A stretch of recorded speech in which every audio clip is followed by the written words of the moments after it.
이번 말씀 사경에는 인생을 주도하시는 역전의 하나님을 만나는 시간, 말씀의 역사를 경험하는 시간이 될 것입니다.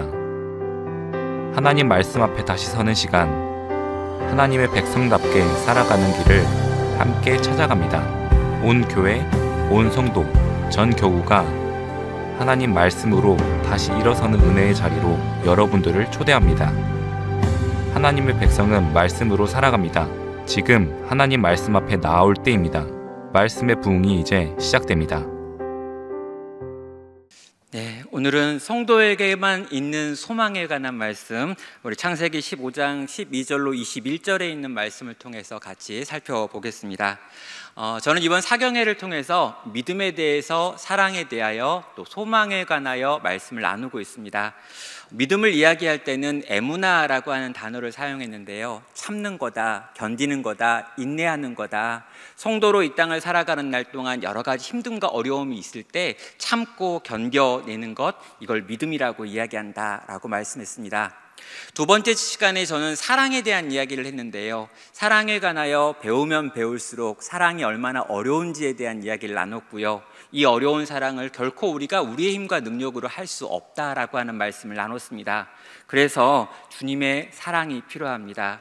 죽음을 이긴 사랑이 우리 가운데 부어졌다는 것, 정말 지옥의 불보다 더 뜨거운 사랑, 하나님의 진노보다 더 강렬한 사랑이 우리에게 부어졌다라고 하는 걸 알 때라야 우리는 그 주님을 닮은 사랑을 이 땅에서 조금이나마 흉내낼 수 있다는 거죠. 오늘은 그 마지막 시간으로 소망에 관하여 같이 말씀을 나누려고 하는데요, 세상 사람들이 말하는 소원의 성취가 아니라 오직 성도만 부를 수 있는 노래가 있는데, 그 노래가 바로 소망의 노래라는 것입니다. 저는 이 소망에 관하여 아주 짧은 한 문장으로 정의를 하고, 이 소망이 왜 소망인지, 그리고 이걸 어떻게 붙잡아야 되는지에 대한 이야기를 나누려고 하는데요, 저는 이 소망을 이렇게 정의해 봅니다. 우리에게는 우리를 사랑하시는 하나님 아버지가 계시다라고 하는 한 문장입니다. 과연 왜 이 문장이 우리의 소망이 되는지, 왜 우리에게는 우리를 사랑하시는 하나님 아버지가 있습니다 라고 하는 게 우리 성도의 소망인지에 관하여 함께 말씀을 통해서 생각해 보겠습니다. 자, 오늘 우리가 읽었던 이 창세기 15장에 있는 내용은요, 실제로 흔들리고 있는 아브라함에게 하나님께서 찾아오셔가지고 여러 가지 대화를 나누시는 장면을 보게 됩니다. 15장 1절을 이렇게 보는데요, 이후에 여호와의 말씀이 환상 중에 아브라함에게 임하여 이르시되, 아브라함아 두려워하지 말라, 나는 내 방패요 너의 지극히 큰 상급이니라 라고 하는 말로 지금 하나님께서 아브라함에게 찾아오셔서 인사하는 것으로 15장 1절이 시작됩니다. 그런데요, 여기 이 인사를 보면요, 아브라함이 대단히 두려워하고 있었구나 라고 하는 걸 보게 되죠. 왜 그렇습니까? 하나님이 찾아오셔서 하시는 인사말이 바로 두려워하지 말라라고 하는 말이었기 때문입니다. 아브라함이 왜 두려워했는가라고 살펴보면요, 창세기 15장 바로 앞에 있는 14장에 있는 전쟁을 통해 가지고 볼 수 있습니다. 여러분, 가나안 북쪽에 있는 네 왕이 연합군을 만들어 가지고 가나안 땅에 쳐들어왔습니다. 그리고 가나안 땅 전부를 이기고 가나안 땅에서 많은 것들을 약탈하고 또 많은 사람들을 포로로 끌고 갔죠. 그때 이 포로 중에 하나가 소돔을 살고 있었던 이 롯이라고 하는 그의 조카였습니다. 이 소식을 들은 아브라함이 자기가 훈련시킨 318명의 군대를 데리고 쳐들어가 가지고요, 이 밤중에 기습해 가지고 전투에서 이기고 자기 조카 가족들을 데리고 오는 일이 있었습니다. 자, 분명히 14장에서 아브라함은 승리를 했습니다. 그런데 15장에 오니까 아브라함은 지금 두려워 떨고 있습니다. 왜 그럴까라고 할 때 학자들은 이 부분에서 다시 그들이 모여가지고 헤브론에 살고 있는 아브라함에게 쳐들어오면 아브라함이 그들을 막을 만한 힘과 능력이 없었기 때문이다라고 말합니다. 조금 생각해 보니까 너무 무서운 겁니다.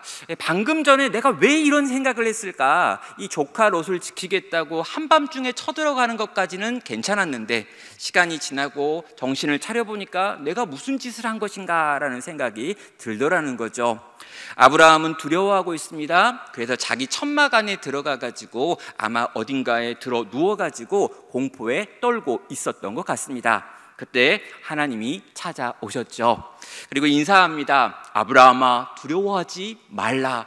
내가 너의 상급이 아니냐, 내가 너의 방패가 아니냐 라고 말씀하셨습니다.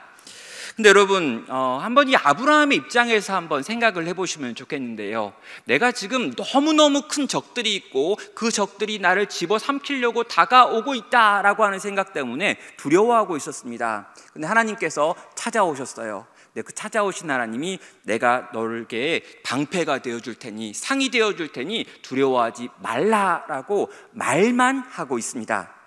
그럼 이때 필요한 게 뭐냐면요, 뭘 좀 보여주는 겁니다. 내가 천사와 천군들을 데리고 왔다, 불말과 불병거를 데리고 왔다, 네 주변을 지금 불로 된 성곽으로 둘러쌌다 라고 하면서 뭘 좀 보여주면 믿어질 텐데, 그냥 하나님이 오셔가지고 또 말로만 그냥 내가 너의 방패가 아니냐, 내가 너의 상급이 아니냐라고 하고 있다는 거예요. 그럼 이 말이 쉽게 믿어질까요? 이 말을 듣고 갑자기 두려운 마음이 없어질까요? 지금 자기를 향해 쳐들어올 수 있는 저 북쪽에 있는 내 왕 연합군이 안 올 것 같다라고 하는 생각이 막 물밀듯 들어오면서 두려움이 사라지고 기쁨과 감격이 넘쳤을까요? 아니었던 겁니다. 그래서 아브라함이요, 하나님한테 이렇게 말합니다. 아브라함이 이르되 주 여호와여, 무엇을 내게 주시려 하나이까? 나는 자식이 없사오니 나의 상속자는 이 다메섹 사람 엘리에셀이니이다 라고 말합니다. 하나님께서 아브라함에게 찾아오셔가지고 보호를 약속했습니다. 그러면 아브라함은요, 당연히 감사합니다, 고맙습니다, 나를 지켜주신다 하니 참 내가 좋습니다 라고 반응해야죠. 그런데 아브라함이 이 말을 딱 들은 다음에 하고 있는 반응이 뭐냐면요, 주님 나에게 뭘 주려고 하십니까? 라고 질문을 합니다. 나는 자식이 없습니다 라고 말합니다. 그런 다음에 다메섹 사람 엘리에셀을 나의 상속자로 삼겠습니다 라고 하는 전혀 하나님이 하신 인사와 무관한 말을 하고 있더라는 거죠. 도대체 왜 이런 말을 하는 걸까요? 아브라함이 하나님한테 삐졌기 때문입니다. 하나님한테 많이 삐졌어요. 하나님한테 너무 많이 서운합니다. 뭐가 서운하냐고요? 하나님이 지금 오셔가지고 내가 너를 지켜줄게 라고 약속하고 있는데요, 하나님은 자기한테 지키지 않은 약속이 있었던 거예요. 어떤 약속입니까? 10년 전에 나한테 네가 본토 친척 아비집을 떠나면 내가 지시할 땅으로 네가 가기만 하면 네 자손들이 많아질 것이다 라고 약속했단 말이에요. 근데 이 약속 안 지켰습니다. 아니, 내가 10년을 이거 기다리고 이거 바라보고 이것 때문에 내가 헤브론에 머물러 가지고 뭔가 애쓰고 수고하는 삶을 살았는데, 하나님은 10년 동안 나한테 자식을 준다고 약속해놓고 그 자식도 안 줘놓고 이제 새로 와가지고 새로운 약속을 하면서 내가 너를 지켜줄게 라고 하는 말을 하고 있더라는 거죠. 자, 여러분, 이 말을 하나님께 하면서 아브라함이 뭐라고 그러냐면요, 이제 하나님 약속 안 믿을 거예요. 나한테 자손을 준대 놓고 10년을 기다렸는데 안 줬잖아요. 그러니까 이번에 내가 이 다메섹 사람 괜찮은 종 하나 있는데 이 종을 내 상속자로 그냥 삼아버릴게요. 하나님 그냥 포기하세요. 하나님 그냥 두지 마. 이렇게 한 거예요. 자, 여러분, 이 말을 들으면 하나님은 어떤 마음일까요? 하나님이 뭔가 정말 이 아브라함의 집안에 아름다운 어떤 자손들을 줘가지고 하나님 민족을 만들 계획을 품고 잘 준비하고 계셨습니다. 뭔가 준비를 열심히 하신 거예요. 그러니까 이 이삭이라고 하는 생명을 통해 가지고 한 민족을 만들어야 되니까 아브라함도 훈련시키고 사라도 훈련시켜가지고 뭔가 준비된 사람이 되었을 때 그 집에게 주려고 하는 거죠. 근데 이렇게 하나님은 계획을 세우고 있는데 아브라함은 중간에 너무 힘들어가지고 포기하겠다라고 말하면서 알아서 내가 그냥 상속자 세울게요 라는 말을 하고 있더라는 겁니다. 자, 하나님의 입장에서 보면은요, 약간 서운할 수 있습니다. 내가 내 사랑하는 아브라함을 위해서 정말 좋은 걸 준비하고 있었는데 이 아브라함이 중간에 나 그거 받기 싫고 그거 귀찮고 그 약속 못 믿겠고 그냥 내가 알아서 할게요 라고 하는 말을 하신 것이기 때문인 거죠. 자, 하나님이 화를 내실 법도 합니다. 그런데 하나님이 화를 내지 않죠. 왜요? 아브라함이 도대체 어떤 마음인지, 또 아브라함이 10년 동안 기다린다는 것이 얼마나 힘든 일인지 그분은 충분히 아시는 분이시기 때문입니다. 그래서요, 어떻게 하십니까? 하나님이 아브라함에게 대꾸하시죠. 자, 그래서 뭐라고 말씀하시는가라고 봤더니요, 5절은 이렇게 반응하고 있습니다. 그를 이끌고 밖으로 나가 이르시되 하늘을 우러러 무뼈를 셀 수 있나 보라. 또 그에게 이르시되 내 자손이 이와 같으리라 라고 하나님께서 반응하십니다. 자, 아브라함아 나와 그러는 거예요. 지금 천막에서 누워가지고 안 나오고 있던 겁니다. 천막에서 누워가지고 지금 끙끙 앓으면서 무서워하고 있던 거예요. 아브라함한테 나와라 그런 다음에 아브라함의 손을 딱 끄집고 산 위로 올라갑니다. 그런 다음에 산 위에서 저 하늘을 한번 우러러봐라 그런 거죠. 그럼 하늘을 우러러보면 뭐가 있습니까? 헤브론은요, 그 지역에서 가장 높은 지역이고 당시에는 인공적인 조명도 없을 때입니다. 그때는 공기가 훨씬 좋을 때입니다. 하늘에서 별이 쏟아지겠죠. 이 별이 쫙 쏟아지고 있는데 이 쏟아지는 별빛 아래에 아브라함을 딱 세워놓고 하늘을 우러러 보아라. 그런 다음에 이 별을 셀 수 있는지 보아라. 예, 아브라함이요 눈을 들어서 하늘을 보았죠. 여러분 뭐가 있습니까? 별이 있죠.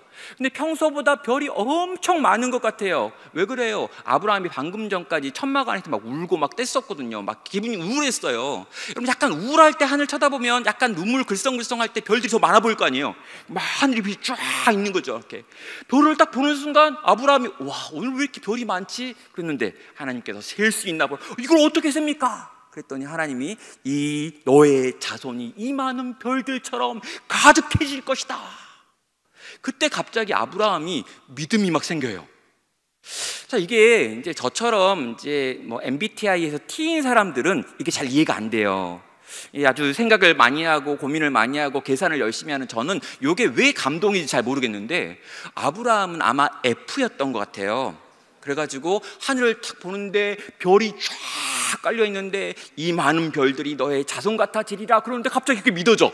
갑자기 눈물이 주르르 흐르면서 하나님이 진짜 자손을 줄 것 같아. 여러분 하나님이 어떤 분이십니까? 아브라함을 아는 분이었던 거죠. 아브라함이 어떻게 하면 그 깊은 침체에 있을 때 그 침체에서 일어나게 할 수 있을지, 정말 아브라함이 지금 하나님에 대한 불신앙이 막 밀려오고 있는데 어떻게 하면 아브라함이 다시 하나님을 믿고 의지하게 만들 수 있는지 하나님은 정확하게 아셨고 지금 하늘에 있는 그 많은 별들을 보여주면서 아브라함을 그 믿음에서 멀어진 자리에서 이렇게 세워서 너는 믿어라, 내가 반드시 너에게 자손을 줄 것이고 그 자손이 이 별들처럼 많아질 거다라고 하는 걸 믿는 믿음을 가지라고 하나님이 일하고 계시는 겁니다. 사랑하는 여러분, 하나님은요 우리를 아십니다. 그래서 너무 힘들게까지 가지 않게 만드십니다. 그러니까 여러분, 하나님께서 우리에게 고난을 주시는 때가 있지만 감당하지 못할 만큼 고난 가운데 던지는 경우는 없습니다. 하나님은 우리를 아시고 그분은 우리를 어떻게 하면 회복시킬 수 있는지 아시기에 또 그렇게 찾아오시고 또 그렇게 찾아오셔서 우리를 거기서 일으켜 세우시는 분이더라는 거죠. 자, 여러분, 아브라함은요 이 순간에 자기 자손들에 대한 확신을 얻었습니다. 그리고 자손들에 대해서 약속을 확인한 다음에 곧바로 이어서 8절을 통해 가지고요 또 다른 질문을 하나님께 던지지요. 8절은 말합니다. 그가 이르되 주 여호와여, 내가 이 땅을 소유로 받을 것을 무엇으로 알리까? 라고 질문을 합니다. 지금 자손의 문제가 해결되자마자 곧바로 하나님, 근데요 10년 전에 나한테 땅도 준다고 했거든요. 근데 왜 난 지금 땅이 없죠? 이 땅을 내가 얻게 된다는 건 또 뭘로 할 수 있습니까? 자손에 관하여서는 별들을 통해 알게 하셨다면 이 땅을 소유하게 될 것에 대해서는 어떻게 알면 되는 건가요? 라고 질문을 한 것입니다.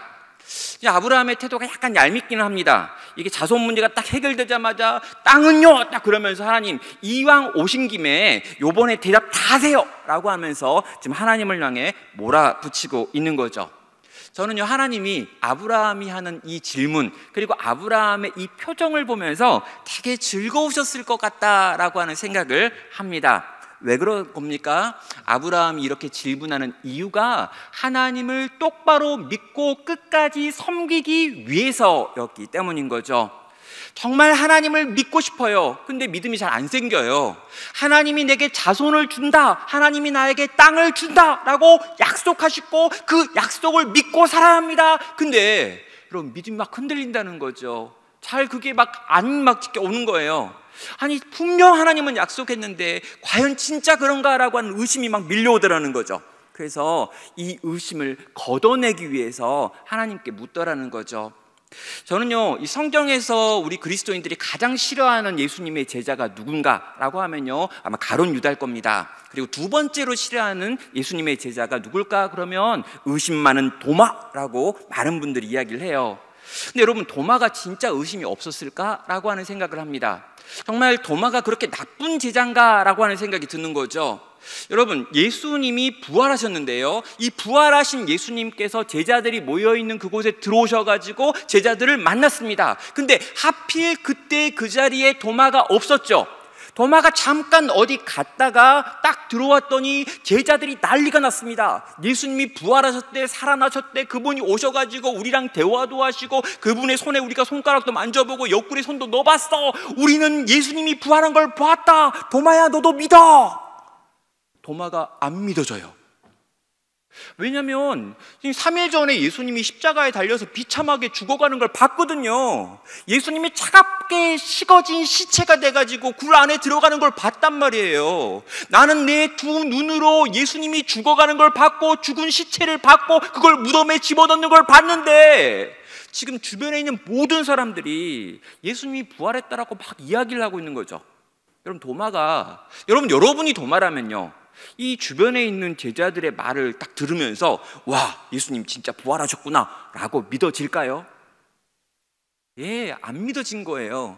너무너무 믿고 싶은데, 나도 부활하신 예수님 만나고 싶은데, 나도 부활하신 예수님을 보고 믿고 싶은데, 지금 자기 옆에 있는 모든 친구들이 다 봤다 그러고 다 만졌다 그러고 그 구멍난 손에 넣어봤다 그러고 옆구리 만져봤다 막 그러는데 난 못 봤고 난 못 만져봤다고요.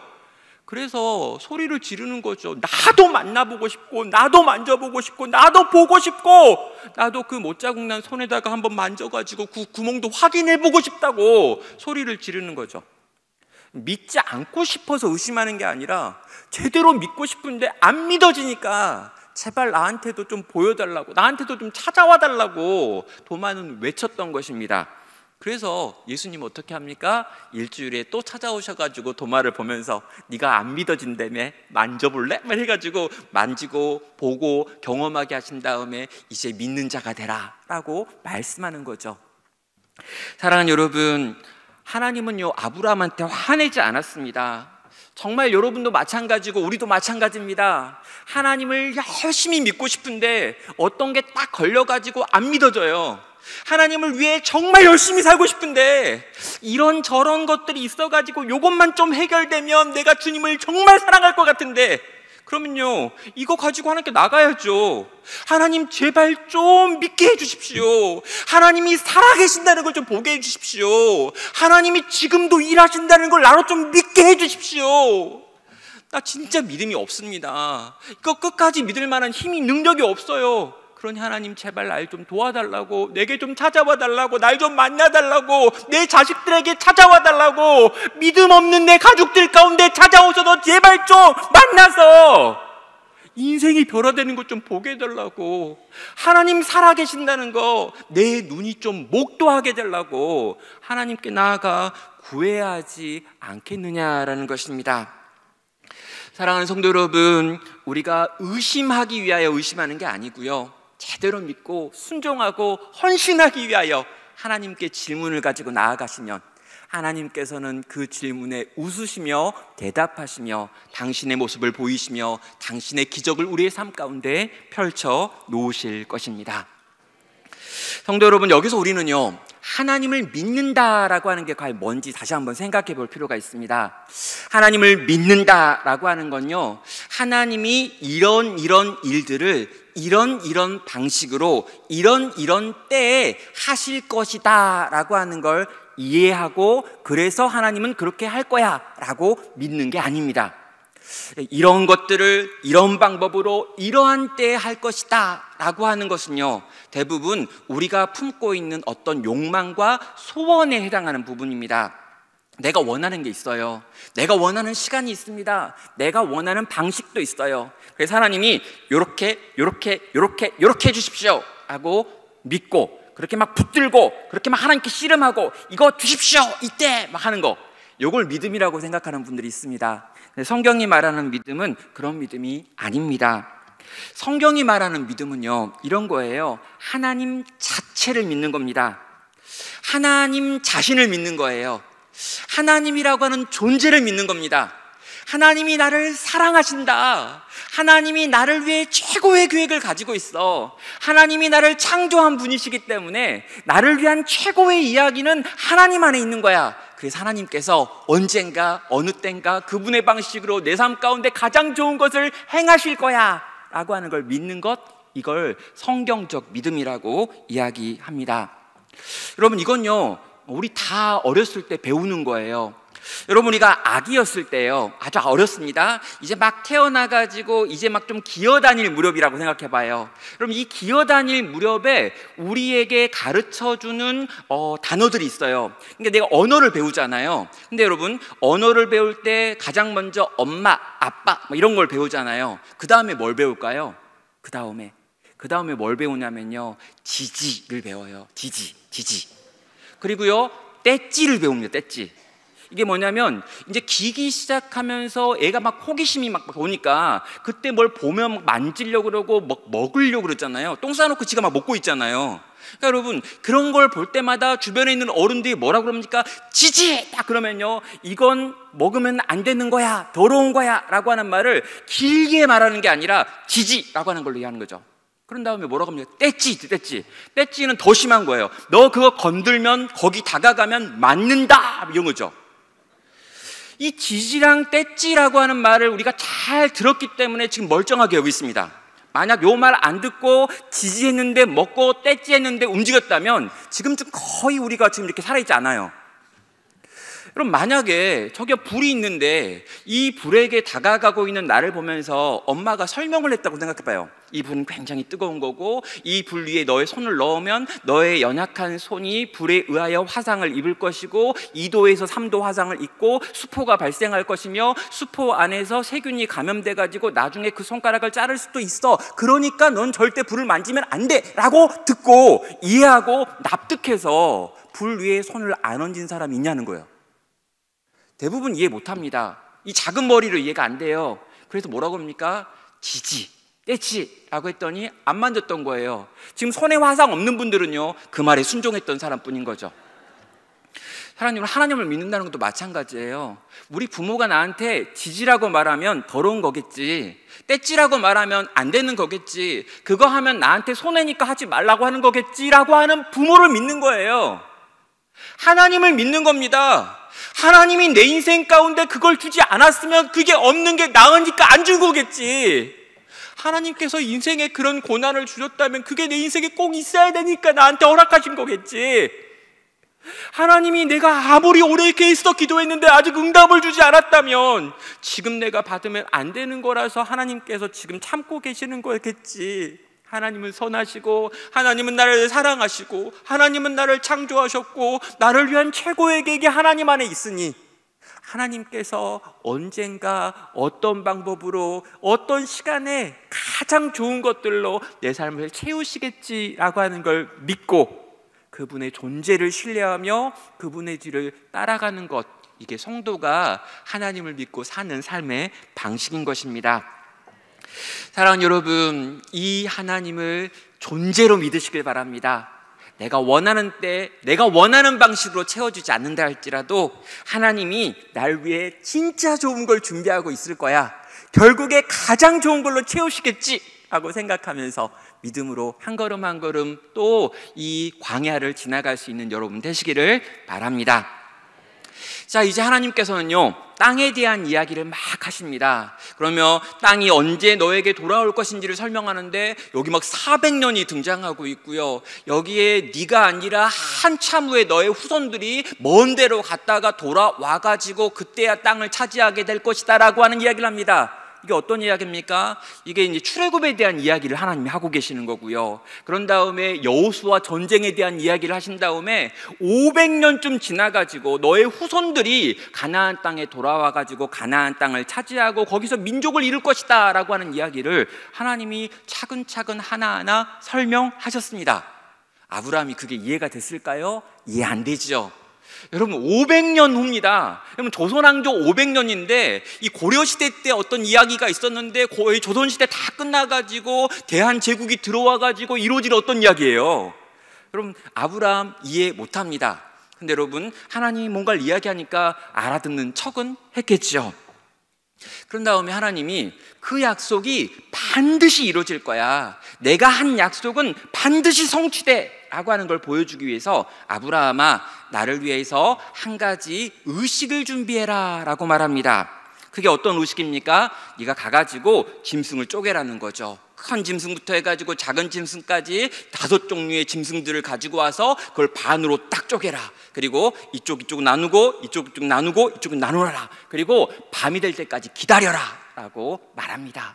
그래서 하나님께서 말씀하신 그 명령대로 아브라함은 순종하여서 짐승을 쪼개어놓고 솔개가 내려오지 못하도록, 그 짐승들을 상하게 못하도록, 부정하게 못하도록 지키는 일을 했었죠. 자, 그때 이 모든 준비가 끝났을 때 저녁이 되었습니다. 17절에서 이제 하나님께서 찾아오시지요. 해가 져서 어두울 때 연기나는 화로가 보이며 타는 횃불이 쪼갠 고기 사이로 지나더라 라고 말합니다. 하나님께서 타는 횃불의 모습으로 아브라함에게 찾아오셨습니다. 그러더니 아브라함 옆에 잠깐 있다가 이 횃불이 아브라함 앞으로 나아가서 이 쪼개어진 짐승 사이의 길을 지나가 버린다는 거죠. 자, 우리가 보기에는 굉장히 낯설어 보이는 장면인데요, 이 장면은 이 고대 근동에서는 아주 익숙한 장면 중에 하나입니다. 왕이나 영주와 같은 사람들이 무언가 이쪽과 이쪽에서 뭔가 약속을 하는 거예요. 언약을 맺습니다. 약속을 합니다. 그때 이렇게 두 사람이 모여가지고 짐승을 잡아요. 그래서 짐승을 반으로 쪼갭니다. 여러분 소나 뭐 이렇게 큰 양 이런 것들을 잡으면 이걸 쫙 쪼개는 순간 그 짐승에서 막 피가 이렇게 쏟아지겠죠. 여러분 짐승을 쪼개고 쪼개어 놓은 사이에는 이 짐승들에게서 흘러나온 피가 이렇게 강을 만들고 길을 만듭니다. 자, 이렇게 짐승을 쪼개놓고요, 그리고 둘이 요 앞에 딱 서요. 그런 다음에 둘이 손을 잡습니다. 그런 다음에 이 피의 길을 같이 손잡고 지나가는 거예요. 지나가면서 서로 외칩니다. 내가 만약 언약을 어기면, 내가 만약 지금 내 옆에 있는 이 사람과 했었던 이 약속을 어기면 여기 쪼개어진 짐승처럼 내가 쪼개질 것이며 이 짐승들이 피를 흘리는 것처럼 나도 피를 흘릴 것이다 라고 저주를 자기 자신에게 붓는 행동을 하는 거죠. 여러분 이러면서 언약의 두 당사자가 함께 이 찢겨진 짐승 사이를 지나감으로 이 언약이 이제 확정이 되어지는 것이고, 이 언약이 어길 수 없는 언약이 되는 겁니다. 자, 이게 고대 근동에서 있었던 언약식입니다. 그래서 이 언약식을 다 준비해 놓고 아브라함도 아마 이런 마음이었을 거예요. 이제 하나님이 곧 오실 거야. 그러면 하나님 손을 딱 잡고 내가 이 찢겨진 짐승 사이를 같이 지나가야지. 하나님이 나에게 주시겠다고 한 것들에 대하여 약속할 거고, 나도 하나님 당신께 충성하겠습니다, 끝까지 믿고 따르겠습니다 라고 하는 걸 약속해야지 라고 생각하면서 아마도 그 자리에서 기다렸을 것입니다. 그런데 하나님이 횃불 모양으로 오셨어요. 근데 그분과 함께 이 찢겨진 짐승 사이를 지나가려고 했는데 자기는 서 있는데 이 찢겨진 짐승 사이를 이 횃불로 임하신 하나님 혼자 지나가 버리시는 거죠. 이게 뭘 보여줍니까? 이거예요. 아브라함아, 넌 또 착각하고 있구나. 넌 나와 맺은 언약을 지킬 수 있다라고 착각하고 있구나. 아니다, 넌 그렇게 할 만한 존재가 아니야. 넌 넘어지고 또 자빠지고 또 쓰러지고 또 의심하고 너는 끝까지 신실하게 이 길을 걸어갈 수 없어. 그러면 하나님이 뭐라고 그러냐면, 내가 너 대신해서 모든 저주를 짊어지고 이 찢겨진 짐승 사이를 지나갈 거야. 나는 반드시 언약을 지킬 거고, 네가 그 언약을 지키지 못한다 할지라도 너가 받아야 될 그 저주와 심판까지 내 몸 위에 부어서 내가 찢겨지는 한이 있더라도 이 언약을 완성할 거야 라고 하는 게 이 15장에서 만난 그 아브라함이 본 하나님의 등의 모습이었던 겁니다. 여러분, 제가 청년이었을 때요, 이 인디안 악수라고 하는 게 있었습니다. 이게 뭐냐면은요, 이 손과 손을 잡는 악수를 우리 악수라고 하잖아요, 이렇게. 근데 이게 아니고 서로의 손목을 잡는 악수가 있습니다. 이게 인디안 악수예요. 여러분, 옆에 있는 분하고 한번 악수 한번 해볼까요? 예, 손목을 잡는 악수입니다. 이렇게 딱 잡는 거예요. 예, 손목을 잡으셨습니다. 인디안 악수. 예. 자, 여러분, 이 악수의 특징이 뭐냐면은요, 한 사람이 손을 놔도요, 반대편 사람이 손을 잡고 있는 한 이 악수가 유지되는 거예요. 아브라함이 손을 놔도 하나님은 놓지 않겠다라고 하는 거예요. 절대로 널 포기하지 않을 거야. 너를 끝까지 데리고 가서 결국에 이 언약을 성취할 거야 라고 하는 거죠. 여러분, 저희 교회에도요, 이제 어르신들이 있습니다. 이 80이 넘으신 어르신들의 모임이 있어가지고 이 시니어부가 있어요. 근데 이 시니어부에 제가 이제 가가지고 한 달에 한 번 정도 가가지고 모임을 같이 하고 또 그분들과 같이 대화를 하는데, 그럼 이 시니어부의 특징 중에 하나가 뭐냐면 했던 말 또 하기예요. 분명히 지난달에도 그 이야기를 했는데 이번 달에도 그 이야기를 하며 다음 달에도 그 이야기를 할 가능성이 굉장히 큽니다. 그 일사후퇴 이야기는요, 너무 많이 들어가지고 이제 외울 것 같아요. 근데 아무튼, 근데 그 이제 시니어 성도님 중에, 권사님 중에 한 분이 늘 이제 하시는 이야기가 뭐냐면, 내가 치매에 걸려가지고 나중에 아무것도 기억 못하면 어떡할까, 이런 이제 걱정이 있어요. 근데 그게 한 주도 그랬고 또 다음 달에도 그러더니 또 다음 달에도 또 그 얘기 하는 거예요. 내가 치매 걸려가지고 남편 얼굴 못 알아보는 건 괜찮은데 자식들 얼굴 못 알아보면 어떡할까 그래요. 근데 여러분, 그게 아니라 더 무서운 게 있대요. 내가 예수님 못 알아보고, 내가 주기도문 못 외우고, 내가 예수님 못 알아도 못 믿게 이렇게 하면 어떡할까, 이런 생각을 하는 거예요. 그러니까 처음에는 그냥 들었습니다. 괜찮습니다. 권사님 절대 치매 안 걸릴 거예요, 막 그랬어요. 근데 한 3번 그러니까 제가 짜증이 나가지고, 너무 짜증이 나더라고요. 그래서 제가 버럭 화를 냈습니다. 권사님은 예수님을 몰라봐도 예수님은 권사님 알아볼 거니까 제발 좀 그만하시라고. 근데 권사님이 깜짝 놀랐어요. 그러면 하는 말이, 예수님은 날 알아보는 건가? 그래가지고, 그러니까 절대 예수님은 권사님 알아볼 거니까 치매에 걸리고 막 벽에다 똥칠을 하고 뭘 해도 예수님은 절대 권사님 기억할 거고 다 알아볼 거니까 걱정하지 마시라고, 제발. 엄청 세게 이야기했더니 갑자기 이렇게 경기를 일으키더니 그 뒤로는 그 이야기 안 하십니다. 이제 믿어진 거예요. 내가 예수님 몰라봐도. 여러분, 여기 계신 우리 어르신들도 마찬가지예요. 우리 치매 걸릴 수 있죠. 다 못 알아볼 수 있죠. 평생 쌓아왔던 거 다 날아갈 수 있죠. 그래서 아무도 못 알아보겠고 말도 못하고 정말 사람 노릇 못하는 것처럼 보일 수 있죠. 나는 예수님 못 알아볼 수 있어요. 근데 여러분, 예수님은 절대로 나 잊어버리는 법 없다고요. 그분은 나를 자기의 손바닥에 새겼고요, 당신의 눈동자처럼 귀하게 여기시기 때문에 절대로 잃어버리는 경우 없으니까 제발 좀 그만. 사랑하는 여러분, 지금 하나님께서 혼자 불이 되어가지고 찢겨진 짐승 사이를 지나가시는데요, 우리는 이 모습을 이미 봤어요. 어디서요? 예수님께서 혼자 십자가를 짊어지고 골고다 언덕을 향해 올라가는 그 모습이죠. 원래 우리가 우리 죄 때문에 그렇게 비참하게 십자가에 달려야 되는 거잖아요. 원래 우리가 우리 죄 때문에 거기 달려가지고 비참하게 찢겨져야 되고 피 흘려야 되고 채찍질 당해야 되고 가시 찔려야 되고 사람들의 침뱉음을 당해야 되는 거잖아요. 원래 우리 죄 때문에. 근데요, 이 모든 우리의 죄를 예수님께서 혼자 다 짊어지시고, 죄 없는 예수님께서, 하나님의 어린 양이신 그분께서 그 우리의 죄를 다 짊어지고 하나님의 저주를 다 집어삼키고 그 십자가에 올라가셔서 비참한 짐승처럼 그렇게 찢겨지심으로 죽임 당하셨다는 겁니다.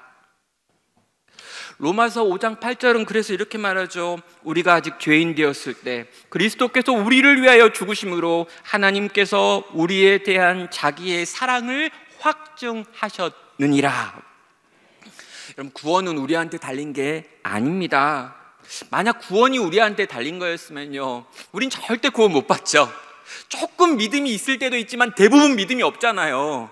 조금 하나님 사랑하는 적이 있지만 대부분 하나님 사랑 안 하잖아요. 우리가 우리의 능력으로 구원받고 우리의 힘으로, 우리의 지혜로, 우리의 어떤 공부한 거나 애쓴 거나 우리의 공로로 구원받는 거 아니잖아요. 어떻게 구원받습니까? 예수님 때문에 구원받는 거죠. 하나님의 언약적 사랑, 헤세드 때문에 구원받는 거죠. 사랑하는 여러분, 그 십자가를 바라보며 우리를 위하여 먼저 그 찢겨진 짐승 사이를 지나가셨던 하나님을 생각하며 바라보며 그 주님을 더 많이 사랑하며 구할 수 있는 여러분 되시기를 바랍니다. 우린 끊임없이 소원이 이루어지면 하나님을 믿고요, 소원이 이루어지지 않으면 하나님 없다 막 그럽니다. 우리 자식이 대학에 가면 막 하나님은 살아계시고, 우리 아이가 대학에서 떨어지면 갑자기 또 하나님 없어져요. 하나님 맨날 있었다 없었다 막 그럽니다. 주식이 막 올라가면 하나님 막 계시다가 주식이 떨어지면 하나님 또 없어져요. 막 이렇게 맨날 하나님은 있고 없고 없고 막 그렇게 해요.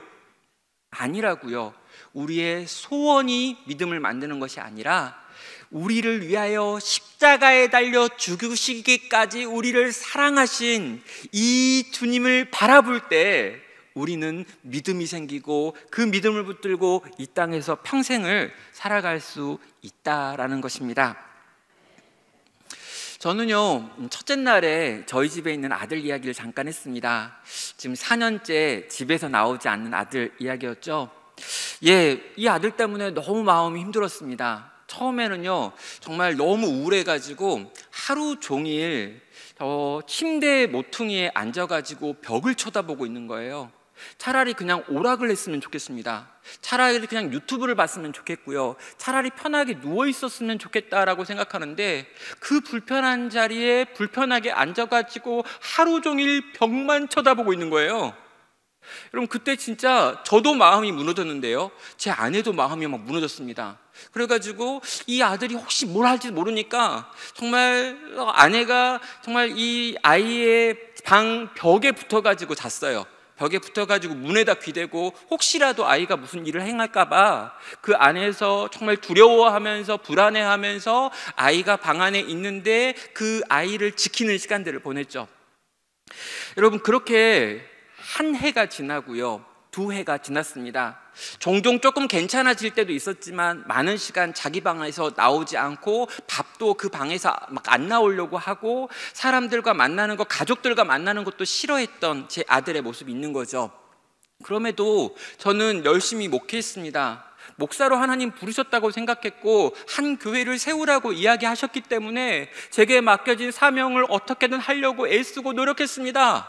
근데요, 어느 날 제 마음이 완전히 무너져 버리는 사건이 있었습니다.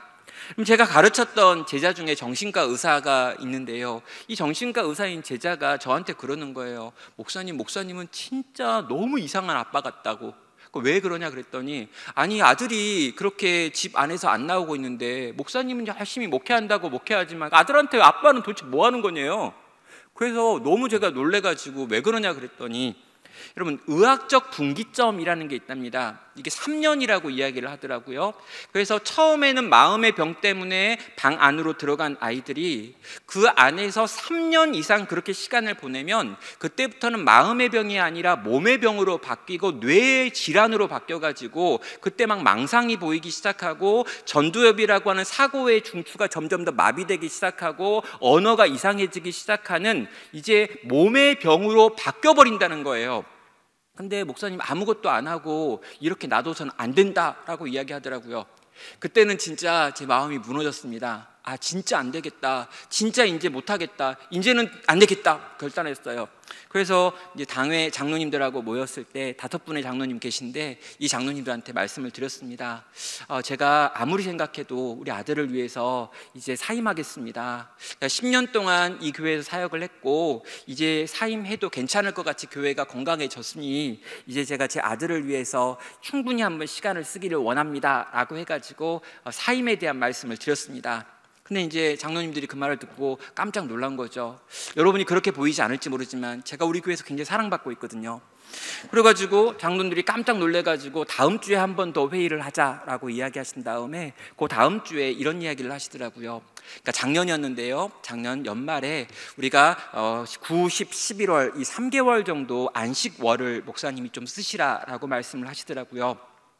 10년 동안 열심히 사역을 하셨으니 3개월 정도 안식월을 쓰시면서 아들과 함께 뭔가 할 수 있는 것들을 찾아보시면 좋겠다라고 하는 제안이었고, 그래도 만약에 뭐 해결이 안 된다 그러시면 그때 또 한번 고민을 해봅시다라고 하는 제안이었습니다. 예, 그래서 제가 이제 3개월 동안 이제 휴가를 얻게 된 거죠. 그리고 어떻게 하면 우리 아들에게 새로운 일이 일어나게 만들까라고 하는 걸 그때부터 막 고민하기 시작했습니다. 아내와 이런저런 이야기를 하고요, 또 상담센터에도 가서 물어보고요, 전문가들에게 이럴 때 어떻게 하면 좋은가에 대한 제안도 받아봤습니다. 여러 가지 이야기를 했어요. 근데 여러 가지 이야기들 중에 어떤 이야기가 있었는데 바로 여행에 대한 이야기였어요. 가까이에 있는 사람들은 만나기 어렵지만 먼 데 있는 사람들과는 소통이 가능할지도 모른다라고 하면서 한번 여행을 계획해봐라 라고 하는 거였죠. 제가 그 말을 듣고 한번 해볼까라고 하는 생각이 들었습니다. 근데 여러분, 방 안에서 안 나오는 애를 데리고 어디 여행을 갈 수 있을까라고 생각하니까 막막하고 답답해서 말을 못 꺼냈어요. 그러던 어느 날이었습니다. 한 교회 청년부에서 저한테 와가지고 수련회 때 말씀을 전해달라라고 요청을 하는데, 여러분 그 교회 청년부에 8명의 청년이 있다는 거예요. 여러분, 제가 좀 잘 나가는 청년 강사거든요. 근데 저한테 8명 있는 청년부에 와서 설교를 해달라고 하는 요청을 긴 이메일로 누군가가 써가지고 보낸 거예요. 그 내용을 보니까 자기가 이 청년부에 6년 동안 회장을 했는데 이번에 시집을 가게 되어 이 청년부를 졸업하게 됐고, 내 사랑하는 후배들에게 가장 좋은 선물을 안겨주고 싶은데 그 선물이 저래요. 여러분, 이런 이메일을 받았는데 안 가면 거의 사건이잖아요. 그래서 간다고 해버렸습니다. 그래가지고 8명 있는 청년부에 갔는데 2명은 못 와가지고 6명 있었더라고요. 그 6명한테 말씀을 전했습니다. 열심히 말씀 전하고 돌아오는데 강사비라고 감사하다고 저한테 치킨 2마리를 선물로 줬어요. 그래서 제가 이 치킨 2마리 가지고 이제 1시간 반 차를 가지고 한밤중에 운전을 해가지고 집에 딱 들어왔더니 12시 반이었습니다. 12시 반에 들어왔는데 이 1시간 반 동안 치킨 냄새를 계속 맡고 온 거잖아요. 차 안에 가득한 치킨 냄새를 1시간 반 동안 맡으니까 너무 배가 고픈 거예요. 그래서 제가 딱 집에 들어와가지고 치킨을 먹고 싶다 생각했는데 이미 아내는 자고 있고 딸도 자고 있고 아들 방만 불이 켜져 있는 거죠. 여러분, 예의상 노크를 하고 아들아, 아빠가 치킨 있는데 먹을래? 라고 했어요. 안 먹을 거라고 생각했어요. 근데 아들이 문을 삐끔 열고 나온 거예요. 아들이 웬일인지 모르고 나왔어요. 보니까 엄마가 그날 일찍 자가지고 저녁을 안 차려줘가지고 애가 늦게 일어났는데 집에 먹을 게 없었던 거죠. 그래서 혼자 배고팠는데 아빠가 치킨을 들고 나타난 거예요. 아들이랑 같이 오래간만에 둘이 앉아가지고 치킨을 먹었습니다. 근데 치킨이 너무 맛있었어요. 그 치킨 이름도 있어요. 세상에서 제일 맛있는 치킨이었는데 너무 맛있게 먹었어요. 너무 맛있게 먹는데 아들이 너무 맛있게 먹는 거예요. 우와, 얘가 이렇게 웃으면서 뭘 먹고 있는 모습을 너무 오래간만에 봐가지고 제가 기분이 너무 좋아졌습니다. 그래가지고 아들한테 그랬죠. 지금이다. 아빠가 이러이러해가지고 10년 동안 열심히 했더니 교회에서 3개월 휴가를 줬어. 근데 있잖아, 아빠가 이 동네 살면서 이게 교회 안 가면 사람들이 이상하게 볼 거 아니야. 그래서 외국에 있는 아빠 친구들이 있어가지고 그 친구들네 집에도 가고 거기 이제 지역을 한번 돌아다녀 볼 생각이 있어. 근데 비행기 티켓 하나만 더 사면 너도 같이 갈 수 있다. 숙소도 준비돼 있고 밥도 준비돼 있기 때문에 티켓만 하나 더 사면 돼 라고 이야기했죠. 그때 아들이 먹던 치킨을 딱 내려놓더라고요. 분위기가 안 좋아졌어요. 그렇구나, 그냥 잘 먹으라고 할 걸 괜히 내가 말해가지고 분위기 흐렸다. 근데 그 아들이 고개를 탁 숙이고 있더니 고개를 들어요. 그래서 많이 쳐다보면서 저한테 그럽니다. 유럽이요? 저는 동남아를 생각했어요. 제 친구들은 대부분 동남아에서 선교사하고 있습니다. 전 집에 돈이 없어가지고 동남아까지는 갈 수 있다 생각했어요. 뭐 태국, 캄보디아 이렇게 있잖아요. 근데 이게 유럽을 이야기한 거예요. 순간 제가 숨이 콱 막혔는데 아니라고는 말 못하겠더라고요. 그래서 제가 다음날 아침에 아내한테 그 이야기했습니다. 얘가 갑자기 유럽을 이야기했다. 그랬더니 아내가 얘가 지금 3년 만에 지가 하고 싶은 걸 이야기했는데 아빠가 당연히 들어줘야지 라고 그러는 거예요.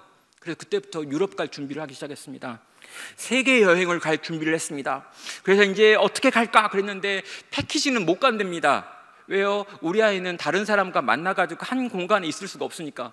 난 한 번도 유럽에 가본 적이 없고 영어를 진짜 못하거든요. 아니 영어를 잘할 것 같이 생겼는데 못해요 진짜.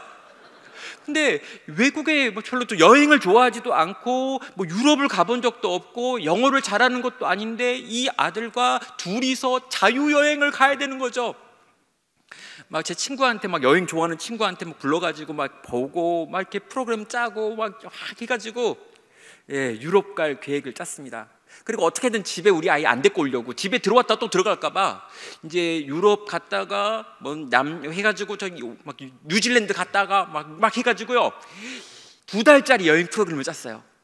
비행기 17번 타는.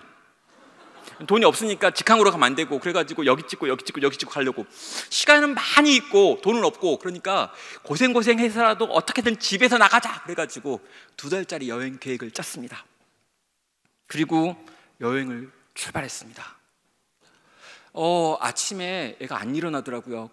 비행기 못 타면 끝인데 아침에 안 일어나다 막 깨웠습니다. 그러면서 얘한테 그랬어요. 야, 비행기 티켓팅과 숙소비를 합치면 지금 이게 얼마인지 숫자 세봐. 그랬더니 딱 보더니 일어나더라고요. 돈은요, 진짜 돈은 무서워요. 이 숫자 딱 보더니 그렇게 일어나더라고요. 그래서 이제 출발을 했습니다. 여러분, 출발하는 것부터 힘들었어요. 전철을 타는데 전철을 못 타더라고요. 전철 앞에서 도망갔어요. 그래서 뛰어가가지고 잡았습니다. 막 설득했어요. 야, 전철 타고 비행장까지만 가면 비행기부터는 좀 편안할 거야. 근데 사람들 속에 들어가니까 막 이렇게 숨을 막 가쁘게 쉬고 공황 발작처럼 막 일으키는데 그 아이를 데리고 비행장으로 가면서 얼마나 많이 기도했는지 몰라요. 제발 좀 어떻게 갈 수 있을까요? 진짜 갈 수 있는 걸까요? 근데요, 비행기를 탔습니다. 비행기가 이륙했습니다. 그리고 이제 비행기가 날기 시작한 거죠. 그리고 이제 이스탄불에 떨어졌다가 로마에 갔다가 프랑스의 마르세유에 갔다가 뉴질랜드의 북섬에 갔다가 뉴질랜드의 남섬에 갔다가 이 2달짜리 이 거대한 여정을 아들과 함께 단둘이서 막 했습니다. 여행이 좋았냐고요? 죽을 만큼 힘들었습니다. 지금 말하려고 하니까 또 막 울컥하는데 얘가 한 3번 정도 공황 발작을 막 일으켰어요. 그리고 비행장에서 한 번은 비행기에 안 타버렸어요. 얘가 나는 탔는데.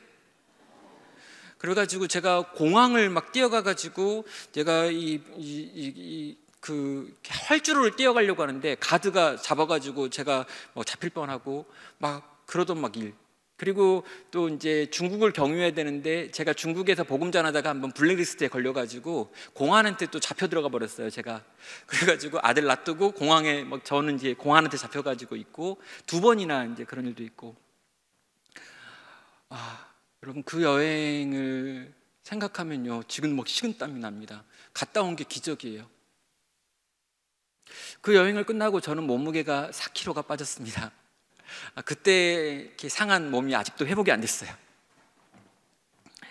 여러분, 그 여행 제가 갔다 온 다음에요, 우리 성도들이나 이런 분들은 제가 기도 제목 냈기 때문에 이제 아시죠. 그렇게 많은 나라를 돌아다니고 그렇게 긴 여행을 했으니 좋은 걸 참 많이 보셨죠? 이런 이야기를 하시더라고요. 뭐가 그렇게 좋았냐요? 제가요 그 여행 전체에서 가장 좋았던 거, 가장 감동스러웠던 장면을 여러분하고 잠깐 보여드리고 나누려고 해요. 사진을 하나 준비했는데요. 여러분, 이 사진입니다. 제 아들의 뒷모습이에요. 머리를 3년 동안 한 번도 안 잘랐기 때문에 허리까지 머리가 이렇게 기른 아들입니다.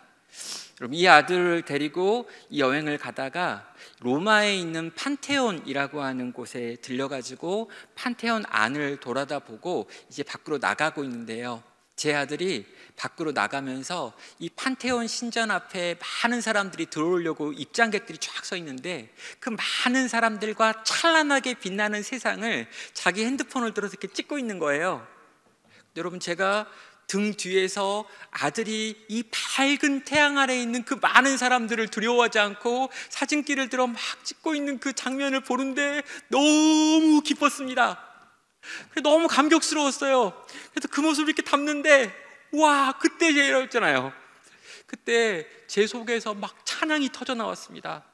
와, 나는 한 번도 이런 방식으로 우리 아들이 밖에 나올 줄 몰랐는데, 나는 단 한 번도 이렇게 우리 아이가 세상 속을, 이 태양 아래를 다시 걸어 다닐 수 있게 될 거라고 생각하지 못했는데, 내가 여행을 아들과 같이 올 거라고 생각 못했고 로마를 같이 걸을 거라고 생각한 적이 없는데, 하나님께서 이렇게 놀라운 방식으로 3년 동안 자기 방 밖을 나오지 않으려고 애썼던 그 아이를 세상 속으로 끄집어냈구나 라고 하는 생각이 들었던 거죠.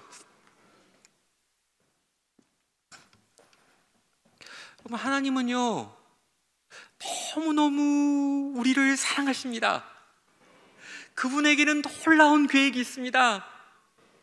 그분은 그분의 방식을 가지고 가장 좋은 이야기를 우리 인생 가운데 만들어내시려고 지금도 노력하십니다. 저는 상상한 적도 없고 생각한 적도 없는 방법이지만 하나님 당신께서는 제 아들의 인생 속에 찾아오셔서 그러한 일들을 통해서 이 아이를 집 밖으로 나오게 하시더라는 거죠.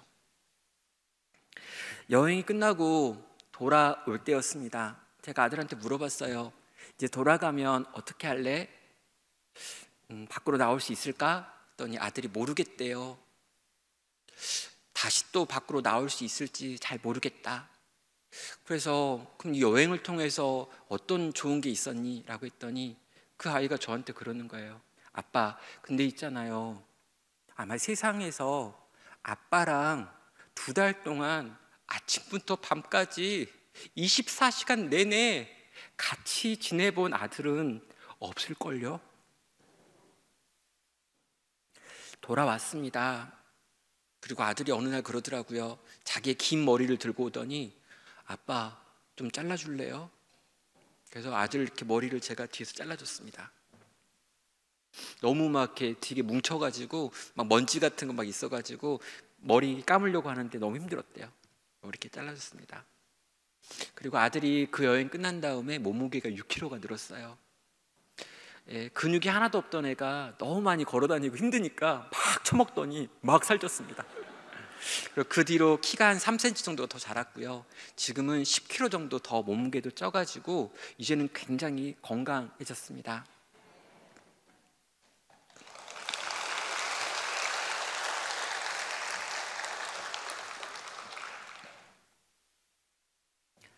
사랑하는 여러분, 하나님은 우리를 사랑하십니다. 그분은 우리를 위한 최고의 계획을 가지고 계십니다. 그리고 그분의 때 그분의 방식으로 반드시 그 일을 행하실 것입니다. 그 하나님을 소망할 때 나에게는 나를 사랑하시는 하나님 아버지가 계신다라고 하는 걸 믿음으로 붙잡을 때 우리는 끝까지 이 땅에서 견딜 수 있고요, 이 땅에서 사랑할 수 있고요, 이 땅에서 소망할 수 있습니다. 하나님 백성은 그렇게 이 땅을 살아갑니다.